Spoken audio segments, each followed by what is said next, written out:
මම අද ඔයගොල්ලන්ට ගේන්නේ ඕගොල්ලන්ගේ නිවසේ විසි කරන මේ වගේ දේවල් වලින් කොහොමද ඕගොල්ලන්ගේ දරුවන්ගේ මොළේ සියුම් මාංශ පේශී වලට උත්තේජනයක් දෙන්නේ කියලා.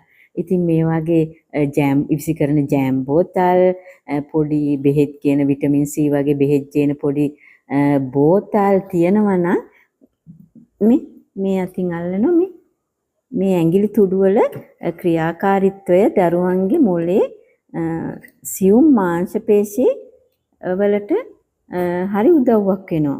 ඉතින් මේක වහන විදියත් ඇඟිලි තුඩු මේ චලනයන් නිවැරදිව දරුවන්ට ඕගොල්ලෝ පෙන්වන්න මේ ඉවතලන දේවල්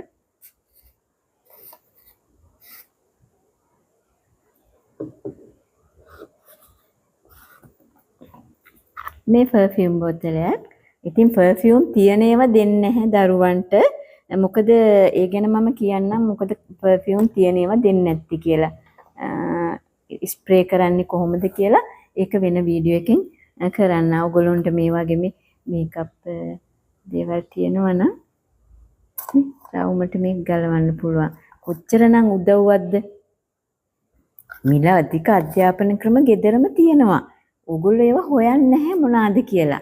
ඉතින් මේ ඕගොල්ලෝ දන්නවනම් ඕගොල්ලෝ මේ වීඩියෝ එක බලලා දැනුවත් වුණා නම් ගෙදර දරුවන් බලන ආච්චිලාට, සීයලාට, නැන්දලාට, මාමලාට මේවා දකින්න ඕගොල්ලෝ ඒවා ෂෙයා කරන්න.